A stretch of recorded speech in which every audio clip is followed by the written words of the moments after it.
SC, ST, OBCs and minorities will come together, there will be rule of law, there will be rule of justice, there will be rule of equality. So I am not saying there is anything new. It is just that people have swayed. No, but some people may ask you that it is old formula. Paracha ji talk about something new. No. We are talking about something which is right. We are something which is just, something which is equitable. Okay. Whether it's new or old doesn't matter. Okay. Doesn't matter at all. Okay. What we have to do as Ambedkarites is to do the right thing. Okay. Ambedkar Sahab said the right thing. We are following that. Okay. Kashiram Sahab said the right thing. We are following that. Okay. Dr.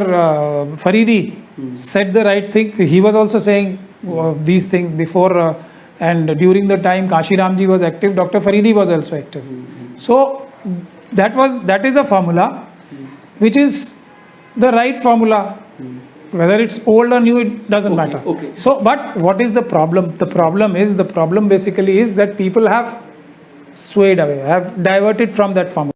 My name is Abhay Kumar, and today my guest is well-known advocate of Supreme Court, Mahmood Paracha, and he was in news recently because he was fighting the case of the victims of 2020 Delhi riots, and he has been harassed by the administration. But today the context is very different. We are not taking much questions on Delhi riots.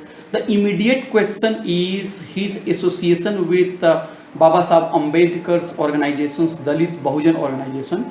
Recently a piece of news has come in the newspaper where Mahmood Paracha Sahab has talked about unity of Dalit and Muslim. We all know that Hindutva forces are rising and they have seriously posed a threat to democracy of this country. So sir, thank you very much for finding time and talking with us. Thank you very much for finding out time to talk to me. Yes. Abhay Kumar Sahab, bataiye. Okay. So the first questions I will take, sir. I read your story in Inqilab Urdu, and you have said that there is a need for Dalit and Bahujan unity, Muslims and Dalit unity. So what do you mean by Muslims Dalit unity? See, what I have been saying is that the oppressed classes, as Baba Sahab had also termed them as depressed classes, any class, and the Constitution of India talks about groups in class, not of caste and all the other things. It's Article 341. So any identifiable group which is socially and educationally backward deserves a proactive help from the state. That is the spirit of Indian Constitution. Now I speak and I am a advocate of the unity of all the oppressed classes, and all the oppressed classes means scheduled caste, scheduled tribe, OBCs and minorities. Out of these four groups, scheduled caste, scheduled tribe and minorities, especially the Muslim minority, is the most harassed three communities of the country and the most backward and most atrocity prone. So therefore I think because SC, ST and Muslims and other minorities are similarly placed in circumstances. OBC is also the subject of atrocities by the people who do not believe in Constitution of India or Ambedkarism. They believe in oppression. They believe in a ideology which is Manuvad. And by Manuvad we understand people, human beings are unequal. They can be and they should be treated unequally. That is our understanding of Manuvadi mentality.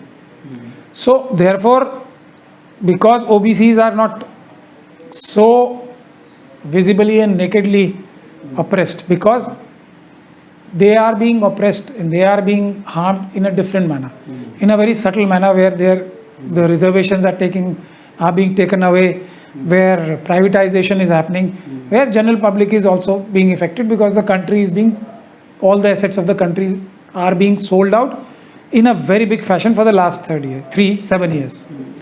But basically the most oppressed classes remain SC, ST and minorities, and in minorities also the Muslim community.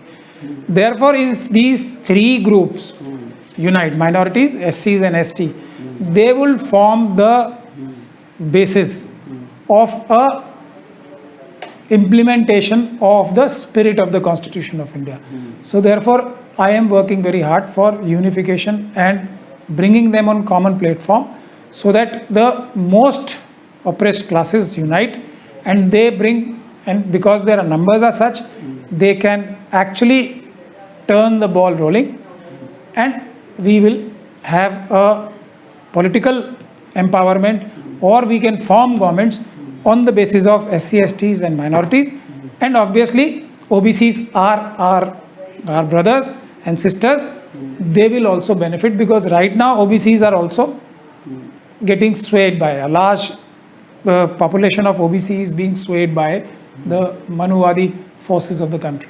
That is our thought process. Which So the one objections to your agenda will be that Dalit is a caste category, while Muslim is a religious category. So many people would argue that why are you not talking about Dalit, Muslim coming together, Dalit coming together than one caste and one religious group coming together? Is it clear, sir? Yes.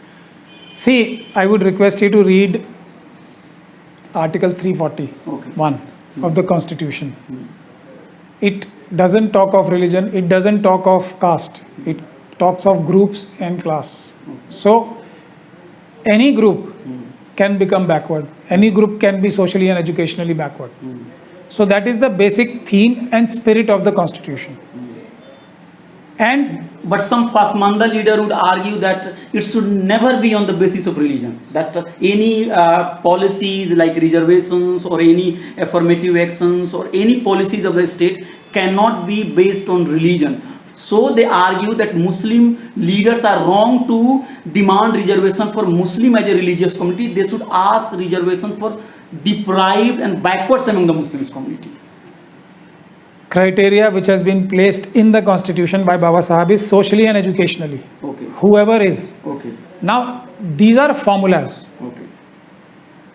If scheduled caste as a community is backward, educationally and socially backward, then yes. And yes, I agree, there is an argument that religion cannot be a basis. Yes. But religion can be a basis also. It can be a basis also. Also.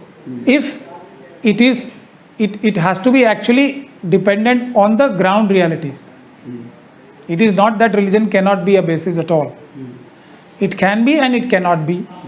Both the things, we should have an open mind. Okay.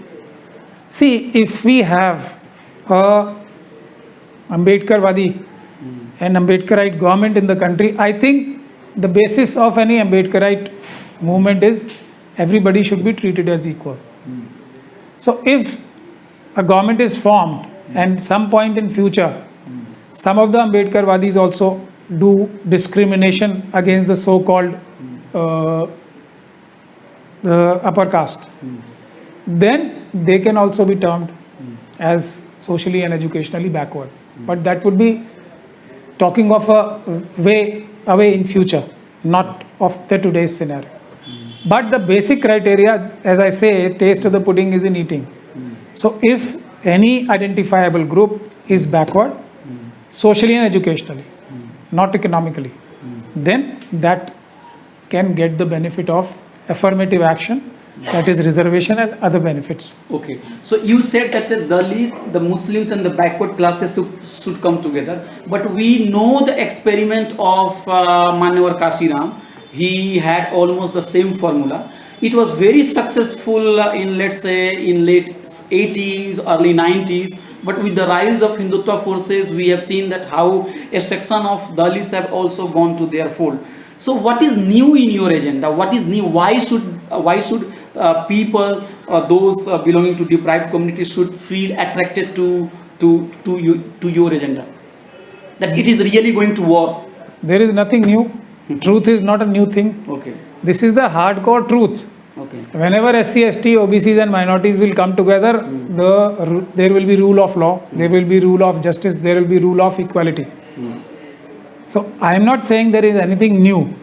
It is just that people have swayed. No, but From- some people may ask you that it is old formula. Parachaji talk about something new. No. We are talking about something which is right. We are something which is just, something which is equitable. Okay. Whether it's new or old doesn't matter. Okay. Doesn't matter at all. Okay. What we have to do as Ambedkarite is to do the right thing. Okay. Ambedkar Sahab said the right thing. We are following that. Okay. Kashiram Sahab said the right thing. We are following that. Dr. Faridi said the right thing. He was also saying these things before and during the time Kashiramji was active, Dr. Faridi was also active. So that is a formula which is the right formula. Whether it's old or new, it doesn't Okay, matter. okay. So, but what is the problem? The problem basically is that people have swayed away, have diverted from that formula. So we are just asking the people to go back to the time-tested formula, So you want to say that the theory is there, it is not being implemented for several reasons. So if people stick to that theory, There that will be formula, success. There will be then success. there will be a success. Okay. So we generally find in the press also, and also a section of journalists and a scholar also, whenever anybody, Manavar Kasiram or Mahmood Paracha Sahab, if they talk about Dalit and Muslims unity, it is being projected as if that this front is being made against the majority Hindu community, and then the campaign is being launched. So why there is so much threat perceived by the vested interest? you are using the word majority deliberately, or was it a slip of tongue? Because majority in numbers means majority. No, I'm talking about the so-called Hindu majority. The so-called Hindu majority is also about 10%. I think that is the real, and that's why the caste census is not happening. Because earlier it was said it is 15%. Now I think that figure is also not correct. Actually, it is around 10%. Okay. So if you want to call that 10% as majority, then I don't know what is the concept of numerical majority. No, I understand that You mean the dominant people who Yes. have usurped everybody else's rights, Yes, yes, and they are dominating the yes, system? Yes. So I know that the majority of the people are Dalit and Bahujan workers, and only the elite people who is a minority, they are ruling over the country. But I am talking about in general sense that how all the identities have been usurped into the so-called majority Hindu identity. Majority identity of the country is scheduled caste, scheduled tribe, OBCs and minorities. That constitute 90%. That is the majority. The rest of the 10%, and in that 10% also, I think only 1% is the actual exploiter who have usurped about more than 70% of the country's assets. So that is the problem. So we have to be very clear. We don't have to fall in the slogans or in the false perceptions which the Manuvadi Mansikta has created, that Dalits and Muslims are uniting against the majority. We are not. We are the majority. Okay. SC, ST, OBCs and minorities are the majority. Who will we conspire against? We are actually uniting to finish the oppression. We are actually uniting, or we want to unite to finish the injustice, to finish the one-sided manner in which the government today is being run at the behest of a few industrialists. That is what we are fighting against. In that, we are about 90% of the population. Okay. So the Muslim Dalit community, those who are backwards among them, they have been demanding that they should be included into SC category. And we all know that in 1950 there was a presidential order, and Dalit Muslims and Dalit Christians, they were kept out of that SC quota. And the Dalit Muslims have these perceptions that only their organizations are demanding for inclusion. Dalit parties, the so-called mainstream Dalit parties, they have not shown so much interest in this issue, and that is also one of the reasons why the unity is not emerging. Am I right, sir? Actually not, because this is Manuvadi Mansikta is a very cold, calculating and cunning mentality. So 1950 order is a order which is absolutely anti-constitutional, against the constitution of the country.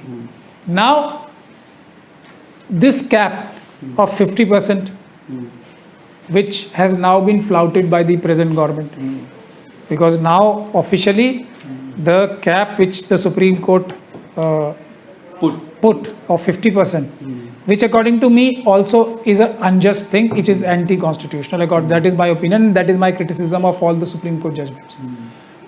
It is something which is absolutely incorrect.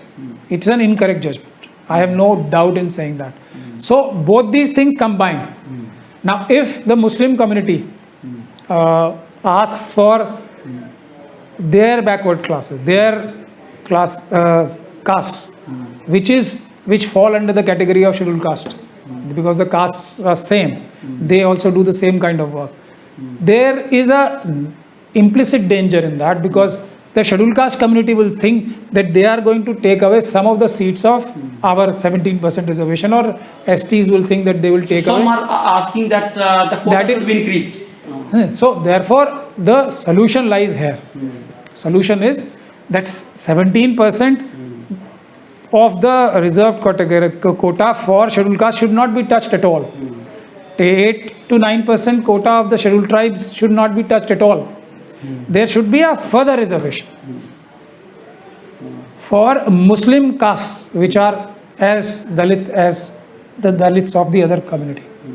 So that is the solution, and that is what we will fight for. We will not fall into the trap that we start fighting amongst each other.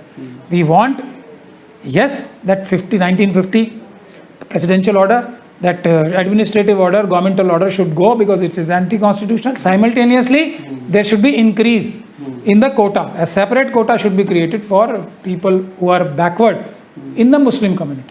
Okay. That is what our formula is. And you see, you have to understand one thing.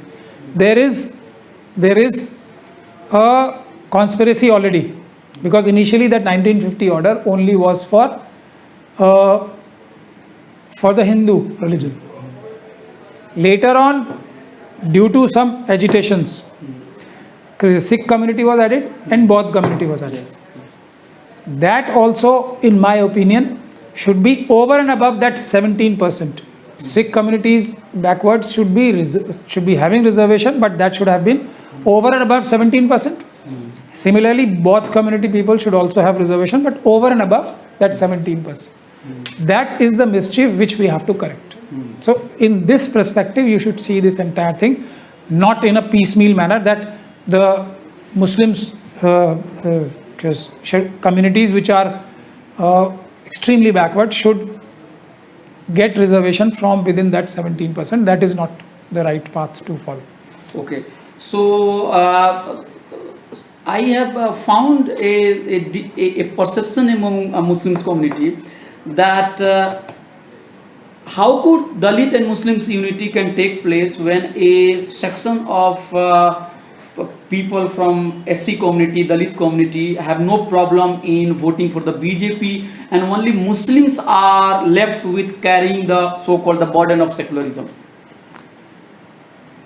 It is not the burden of secularism at all. I am talking about within the court, yes. Well, that again is a perception which is being created by Manuvadi Mansikta people.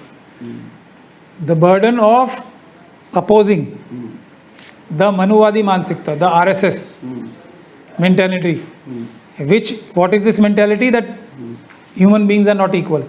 What is this mentality? That some people have the right over property, some people have a right to the exclusion of all the others. Right over the property, right over education, right over water, right over all the resources, to the exclusion of all the others. Only few people have. No, That is something which the Muslim community, at least, they are not actually, they are behind in every other thing, but this one thing they are actually intelligently adopted, that they are going to oppose this mentality of Manuvadi mentality, that few only should have all the power, few only should have all the education, only few should have, to the exclusion of all the others. So that is the context, not secularism.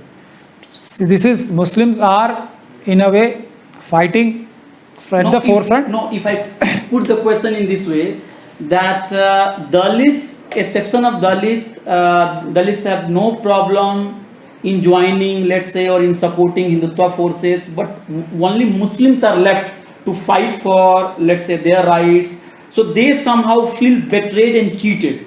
That on the one hand, Paracha Sahib and other is talking about Dalit Muslims unity, but when it comes to fighting against, let's say, Hindutva forces, a section of Dalit community, they tend to go. A section of Muslim community also goes to BJP because for their, either they are befooled Okay.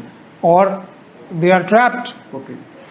So it is not the So question. you want to say that this is not the central phenomena. It Some people go, some people join for their own petty interest. but petty interest, or mostly they are fooled. Okay, they are fools. Fooled by one way or the other. But because BJP is using the religion as a tool, so people who are belonging to that religion, although I don't know, I don't want to get into that discussion at all, but most of the people are either swayed by the euphoria which the RSS BJP creates and the hatred which they create for Muslims. That is the reason. But nobody, if you take out Muslims from the entire scenario, none of the SC, ST and OBC people will vote for BJP, that much I am sure of. If you take out Muslims out of the equation. That is why, see, today's government for 7 years, earlier governments were also more or less like this, but they have nakedly and blatantly sold our country. Today China is taking away our land, no problem. Why? Because hatred of Muslims will help BJP and RSS get power. Yes. Today they are selling out the country, farmers are sitting on the roads, they are selling out the countries and farmers' lands.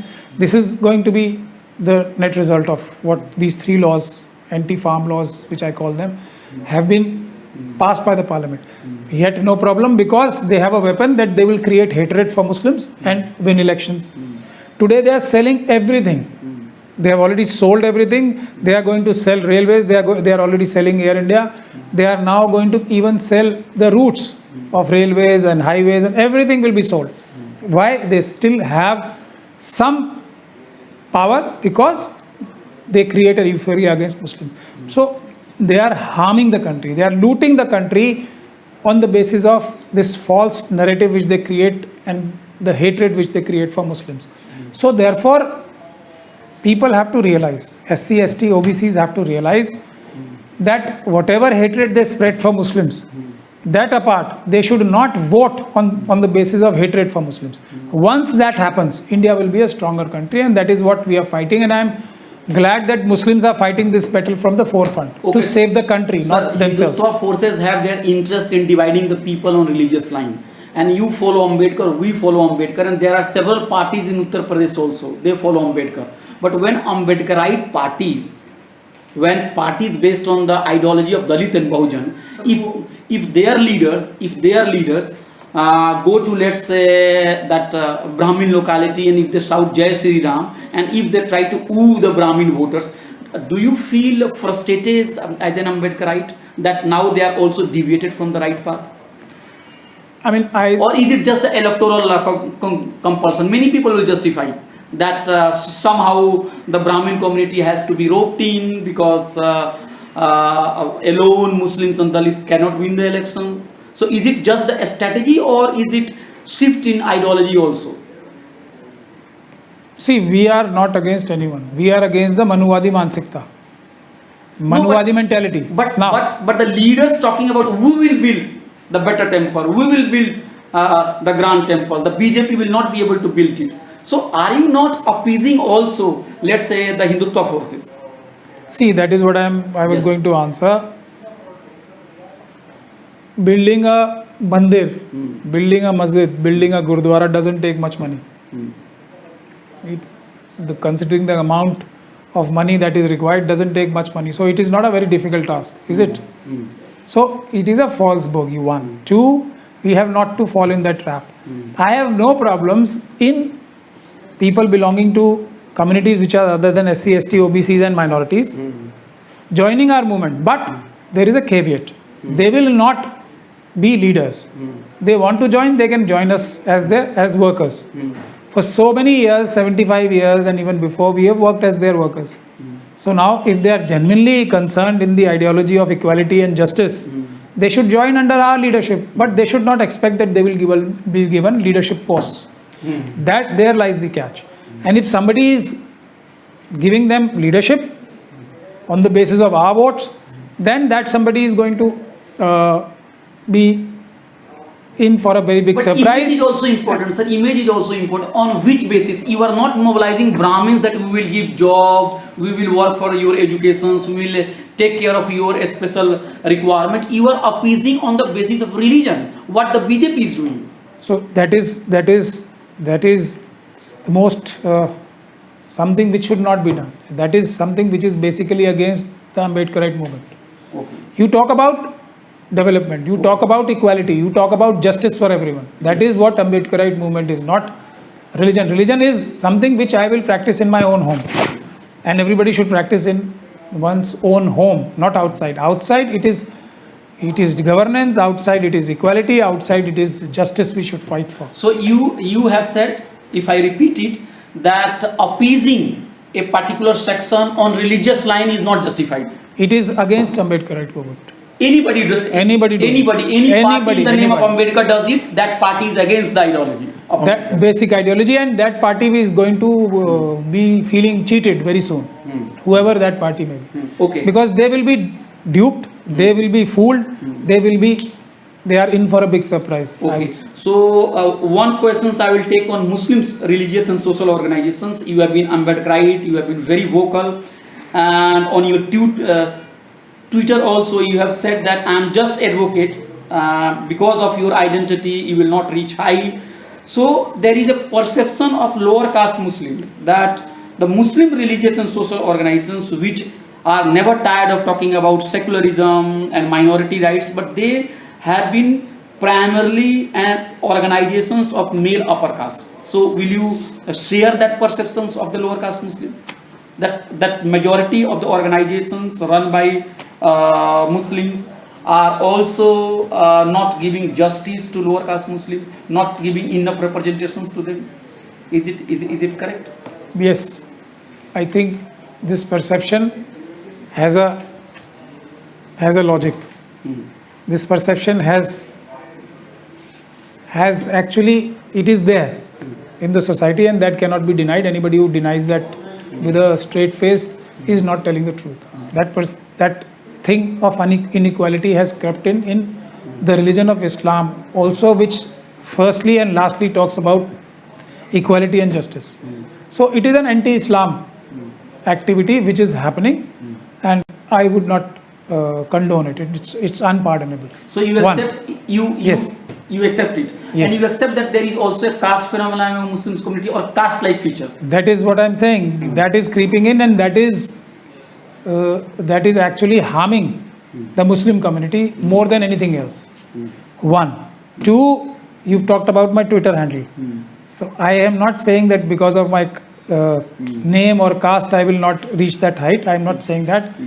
I am saying I am a simple lawyer, and I will never be a senior advocate. Senior advocate is a designation which the entire High Court or a Supreme Court. So I have summarized it. Senior advocate means that you cannot reach that top. No. They can offer me and I can become senior advocate, but I will never become. There is a reason, because it is violative of Article 14 of the Constitution. Okay. Because senior advocate and junior advocate means So that you are against hierarchy, that. yes. Yes. If we are talking about caste system, it is also a type of caste system. Okay.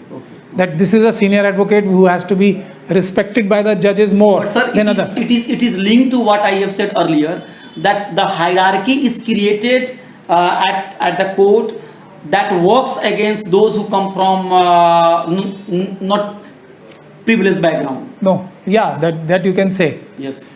But I can become a senior lawyer. It's not a problem for me. I'm saying this. I have been How offered. many people who? Yes, but I will not become, because that is against the basic concept. Lawyers, if two lawyers are arguing before the court, they should be equals. Okay. That is why I will never accept seniorship. I will not accept. Okay, and the principle of jurisprudence is also that everybody is equal. Especially Yes. two sides, Yes. their lawyers should be treated equally, and that if one is declared senior by the full bench, by all the judges. That's how senior are chosen. Okay. The full bench or the entire, all the judges of a high court sit together, or all the judges of Supreme Court sit together and say that this person is a deserving candidate to be made a senior advocate. This I am not able to digest, so I will never accept seniorship. Okay. So, sir, you have been associated with All India Muslim Personal Law Board for a long time. You have also been critical of many things which All India Muslim Personal Law Board have done.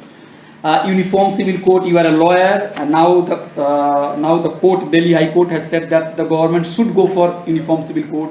Muslims are being attacked. Now there is a questions of reforms, particularly concerning Muslim women. So, clubbing all these things, would you like to say something very briefly? Yes, criticism is the basis of justice. If you don't criticize, and if we don't criticize our own leadership, be it the country, be it personal law board, be it any organization, then we are actually not doing service to our cause. So criticism should be positive and constructive, not with a view to just put down someone. That is one. So criticism should be welcome anywhere. Two, the way things are going forward, Civil Code. Uniform Civil Code and all. See, Uniform Civil Code, conceptually, there are two things. There is also Article 25 to Article 30 in the Constitution of India. That is one of the duties of the state. If both these things can be accommodated, that every religion will have a freedom to practice their religion as per their own religion, then there can be a uniform civil code. There is no difficulty. But that uniform civil code should not mean that everybody should follow one kind of law. There should be freedom within that. So a civil code can be there, but there could be a chapter for Muslims, there could be a chapter for Jains, there could be a chapter for Sikhs, there could be a chapter for the SC community, there could be a chapter for ST community, there could be a chapter for OBC community, and there could be a chapter for the so-called upper caste, because they want to practice Manuvada, inequality. So some people who are agreeing to their concept, they could follow the formula or the regime which is laid down in that Manuvada. There could be a chapter for Manuvada also. There could definitely be, I think, few people who would like to be mistreated. So they are also free as per Indian Constitution. They can form their own religion and they can have their own laws of inequality. But they will have to stand the test of Article 14. But if somebody volunteers, if say tomorrow somebody says that I want to become a slave to some Brahmin or Pandit, nobody can stop. If somebody wants to be a slave of someone, voluntarily. So that Manuvadi arrangement can also be there in the Uniform Civil Code. There is no problem in that. Achha, Ambedkar is often quoted, and that Ambedkar was the supporter of Uniform Civil Code, and I know seminars after seminars are being held to reiterate the same thing, and they are being funded by Hindutva organization. But I can quote Ambedkar, and he has said that no state will be fool enough to force a law on people that people are not ready to accept it, otherwise people will rebel against that. He said in the Constituent Assembly in the debate of Uniform Civil Code. So what is your view? Was really Ambedkar a champion of Uniform Civil Code, or is he being misquoted?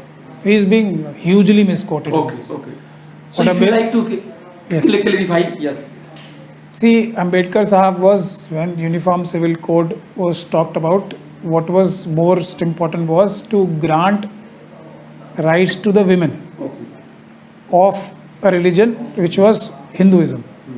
It was basically that. So who objected to that proposition? Hindu right was opposing. Even Congress was opposing. Yes.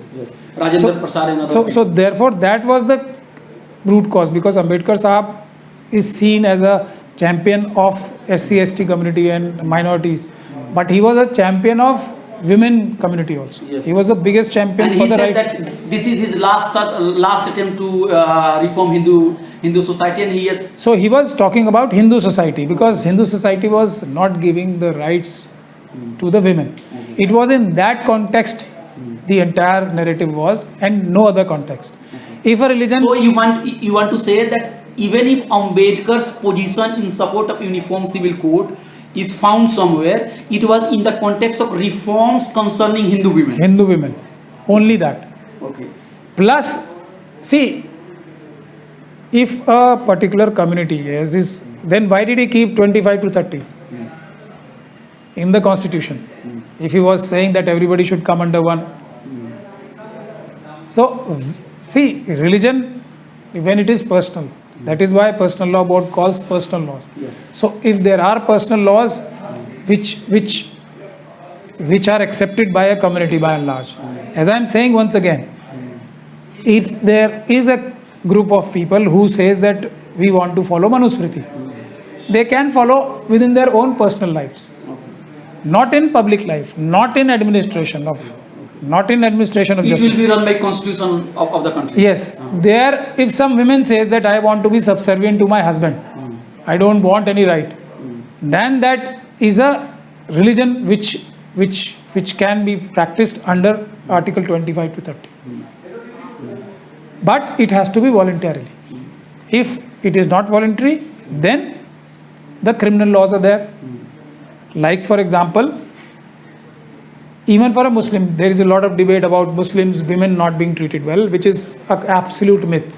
I mean, in our society, women are generally mistreated.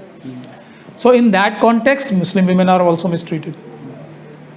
I will not go into the debate whether they are more mistreated or less mistreated, because there can be a debate about that. But they are But mistreated. a group of women activists fighting for the rights of Muslim women, I have interviewed them, and they are trying to create a binary by creating this argument that Hindu personal laws, a Hindu code bill, they are all fine.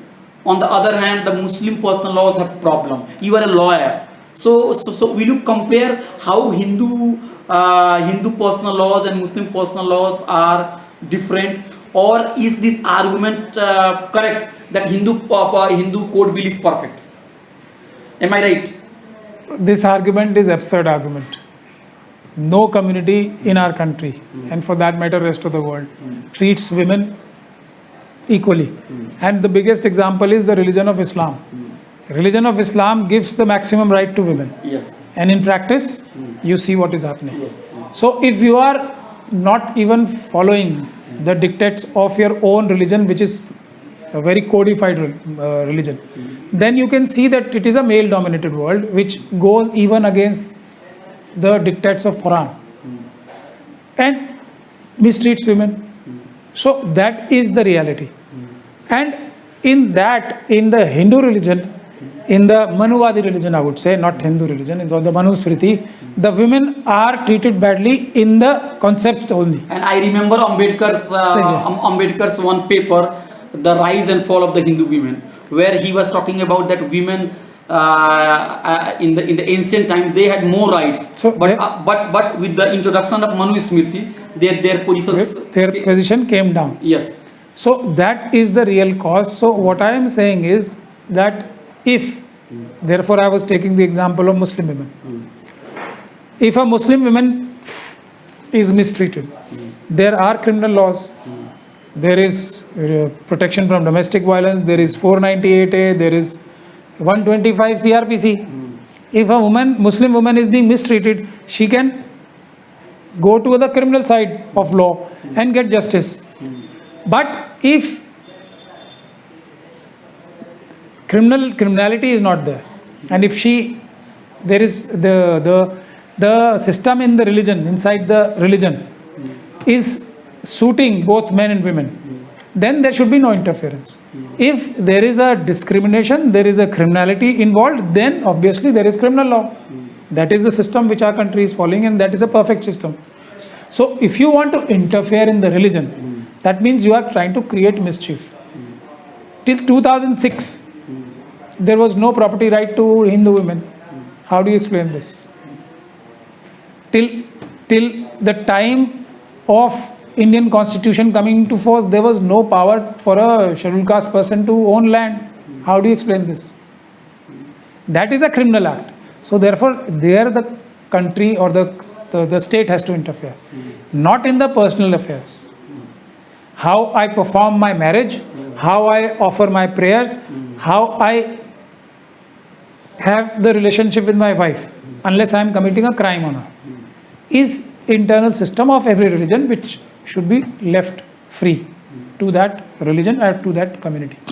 Okay, sir, you have been associated with Muslim Personal Law Board, and now this board has been perceived by a section of Muslims as well, that they have not handled the case of triple talaq very well, and that issue should have been outlawed long back. You were there. Have you ever told the top leadership that triple talaq is really not in the spirit of the Holy Quran, and the board could have done better to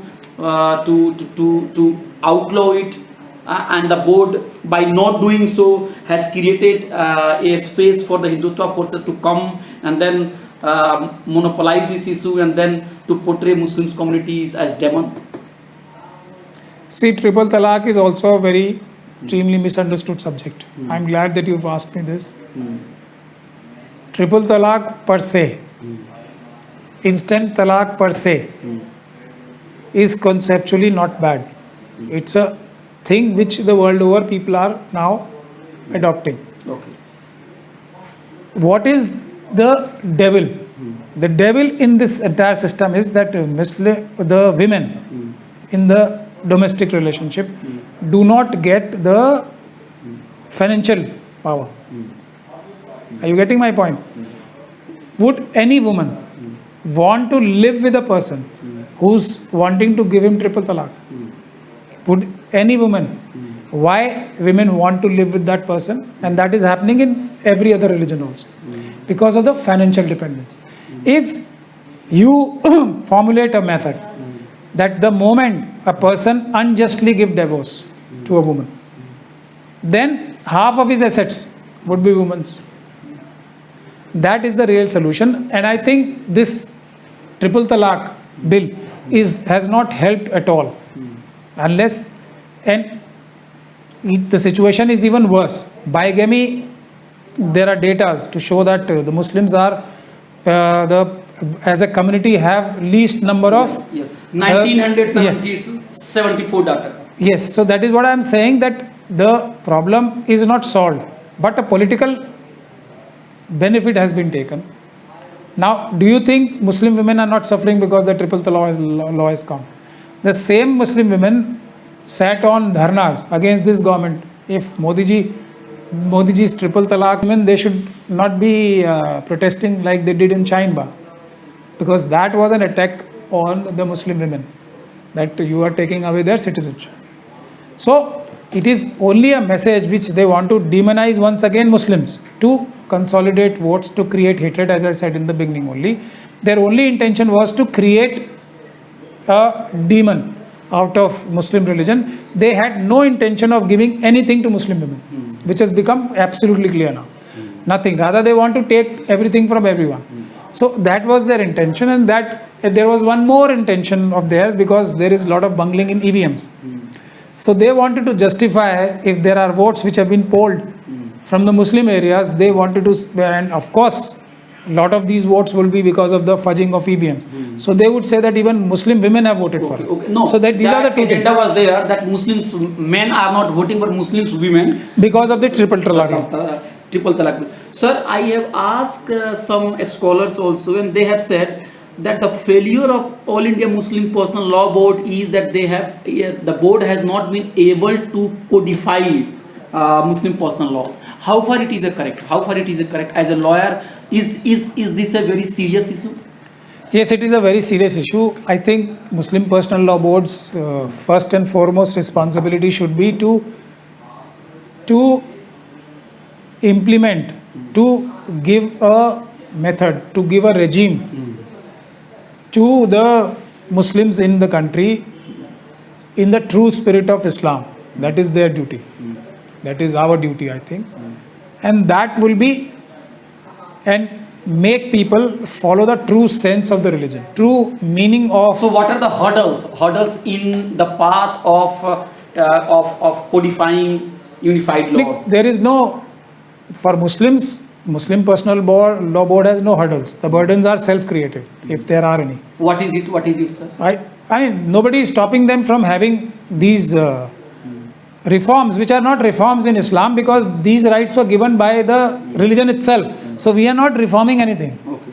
Actually, these rights exist. They have been diluted. They have been colored by the male-dominating. But is there any possibility boards, All India Muslim Personal Law Board is no doubt the most important board, but there are also several other boards, and recently last week I think in Lucknow or somewhere else, I think Personal Law Board, I think it is the board by, let's say, Barelvi Sufi Muslims, I think they held their conference there. So how will you have unified law when Muslims community is divided on caste, class, gender, sex, religion, region, so many things? Same way as I was saying about the Common Civil Code also. There are different maslaks. That is exactly what I was saying for what. So whatever I was saying for Common Civil Code, I am saying for this also. Okay. There should be freedom for different maslaks to follow their own way. And Muslim Personal Law Board for codify, because it is a body which constitute all the sections of Muslim society. So they should formulate chapters. This is the way for people following this act. This is the procedure for. Like there should be chapters in the Common Civil Code. There should be chapters in the Muslim Personal Law Board's regime also. So what is the problem? So why is it not happening, sir? So it is our own mistake. We are not doing it. And in Islam, it's not a big difficulty. So will it happen? Will you take up that issue? I mean, it should happen. Are you so influential and powerful? No, I am not so influential and powerful. But this is a subject which should invite our attention. No, our concern is also that a state should keep away from intervening, but the society should also be open. It should also go for reform. Should give more space to people belonging to deprived communities. So I hope that you will see whatever little I know about Islam. It is not the question of reforming Islamic traditions. It is the question of following the old traditions which were already there. So it is a different thing to say we want to have reforms. It is totally different thing to say that we have deviated. Like in many other things, Muslims have deviated from the spirit of Islam. We have to go back to the spirit of Islam. And women's rights are foremost in Islam. Foremost. So it is our fault that we have taken away. The men folk have actually misinterpreted Islam and taken away the rights. So we have to go, and therefore these problems are arising. People are pointing fingers because we are not following the true dictate of the religion. Okay. Sir, last question. UP elections is very important. It will set the tone for 2024 general election. And you have been active. You have been also participating in rallies. So if you have to give the message to, let's say, the Bahujan, the Dalits, the Muslims, should they support Mayawati or Ravan-led Bhim Army? I would say one thing is there, that there is a common enemy of the country. I am not saying any religion, any caste, any community. There is a common enemy. Who are not following the constitution? Who are not following the constitution and who have said it in so many words that we will not follow the constitution. So enemy is identified. Yes. But when there are several friends seeking votes, if they are coming to your house, so what will be your suggestions, Mayawati or Ravan? So my suggestion is this. Firstly, we should, all of us, SC, ST, OBCs and minorities, should not vote for the BJP and its alliance. That is the first. But there is also a threat of division of secular votes also. Now, what I am saying is, therefore, I am proposing my version, which I would appeal to the people. That is the first thing. Because not because they are anti-Muslims, they are anti-scheduled caste, they are anti-scheduled tribes, or they are anti-OBC. They are anti-country. They have weakened the country. They have almost failed the country on all fronts, and they are destroying the country. So they should be out of the picture. Rest, they should choose amongst everyone The else. best. Whoever is the best, whoever, again, I would say, whoever is giving justice to the sub-communities within them. Whoever. But Mayawati has, I think, one news report says that she's going to give at least 100 seats to candidates belonging to Muslims community. Again, I'm saying, whichever, This is a big deal, sir. it is not a big deal. See, big deal would be when Pune Pact is undone. Okay. Otherwise, there will be, because Baba Sahab was not Sir, for I Pune. know, I know, I So know. everybody knows Yes, that. So yes. big deal will be that. This is not big deal. Okay, We have 131 SC/ST MPs, zero effect. There is no benefit for I know SC. that Pune Pact will undo the structural. So we have to go back to the situation which was Baba Sahib's original proposition and not the compromise formula which was thrust upon him as Pune Pact. So we have to undo Pune Pact as Baba Sahib wished. Okay. That is one. That will be the complete justice. Otherwise, there will be attempts to get justice. Okay. So undoing Pune Pact injustice is a long goal, but the immediate goal. Should they support Banerjee or Raman? There is no problem. That's what I'm saying. Yes. Wherever there is a good candidate belonging to a community which is in largest number in that area, we should choose that. But one thing should be sure, not even a single vote should go to BJP and its allies. That will solve the country's problem. Otherwise, our unity, they have money. See, Manuvadi forces have money, they have power, they have everything. And they have the media in their control, they have the publicity in their control, they can make us fight. So the best formula is that boycott them, don't vote them for them, let them have their own votes, whoever they want to. But everybody else should be judged, and the judging process should only be amongst non-BJP factions. Okay. So the entry of Uvaisi Sahab will strengthen the case of secular forces or weaken it? It all depends what he says. See, I have 50% agreement with what he says, but how he says, actually, it is not conducive for the non-RSS and BJP forces' strength or consolidation. It harms it. So he should consider changing the way he says things. The idea is good that there should be a Muslim bloc, there should be a scheduled caste bloc, there should be a scheduled tribe bloc, and there should be an OBC bloc, and there should be a rest of the minorities bloc. So we should form the alliance of SC/ST OBCs, but each of the community, each of the blocks should have their own say of selecting their own candidates, and we should have an open alliance. That is the ultimate solution. But first thing is we should learn not to vote for RSS and BJP. Rest we can decide amongst ourselves. There will be always a good government if this is out of picture. Okay. If this, and by BJP I don't mean just BJP RSS of today. Any party which emulates, and there were parties which were emulating their Manuwad in different ways, in softer ways. What they are doing is they are doing it in a very harsh manner. Earlier also there were Manuwadi mentality parties, and there are other parties also who have a Manuwadi mentality. So we have to boycott them slowly and gradually. We have to take them out of the scene. Let the Manuwadi mentality people vote for them. We have no problems.